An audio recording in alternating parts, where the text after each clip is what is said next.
Yo, what's up mga boss, mga bay?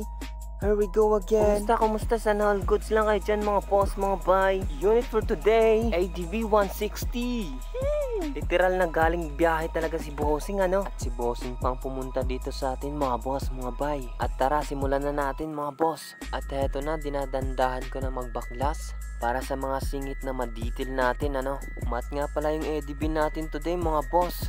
Tara, hugasan na natin at sabay tayong mag-degrime mga boss. Siya nga pala mga boss, mga bay. Biglaan nga palang nagpa-schedule si Bossing ano. At kahit masama po yung panahon, talagang pina-schedule niya sa akin mga boss. At package nga pala yung service ni Bossing mga boss, mga bay. May kasamang helmet na sa ceramic coating natin ano. So tapos na tayo mag-degrime mga boss. Kitang kita naman yung pulido sa pag-degrime natin ano. Wala talaga yung mga putik sa singit-singit. So ang gagawin nga pala natin dito mga boss, magpalis lang po tayo ng kaunti.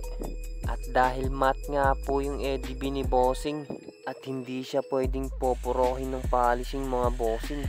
At siya nga pala mga boss, mga bay, pag matte po yung motor nyo, depende po yan sa inyo mga Bossing ano. Pwede po tayong mag-polish kaunti sa matte ninyo at pwede namang hindi mga boss. At dito na pala yung helmet ni Honor mga boss. At huwag kayong magtaka mga boss, mga bay, kung bakit pink yung helmet ni Bossing ano. Sa misis niya pala yan mga boss.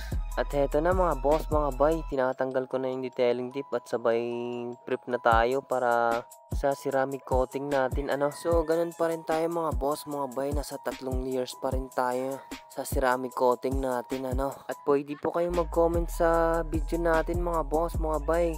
I-comment nyo na lang po sa comment section natin mga boss, mga bay, kung taga saan kayo para malaman po namin kung saan naabot yung mga video natin mga boss, mga bay. At pwede po tayong mag-shoutout mga boss, mga bay. Hindi ko po ipagdadamot yun ano.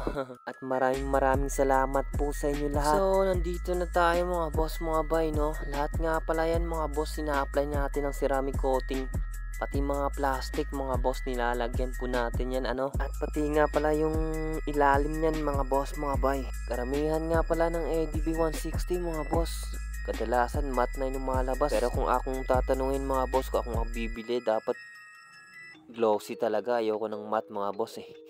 Gusto ko yung mag mirror finish talaga mga Bossing. Kasi yung matte kasi mga boss, nag-glossy lang siyang kaunti, hindi siya nagme-mirror talaga.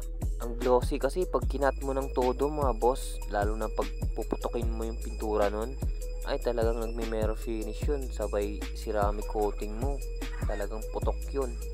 So may iba na tayo mga boss, mga bay. Lahat na nga pala na nilagyan na natin ng ceramic coating yan ano.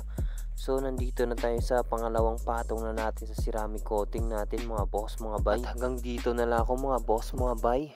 Maraming salamat po sa inyo lahat. At sana more client pa tayo mga boss, mga bay. Parang may iba-ibang motor tayo ina-upload mga boss, mga bay. At hanggang sa muli nating pagkikita, paalam. Sheesh!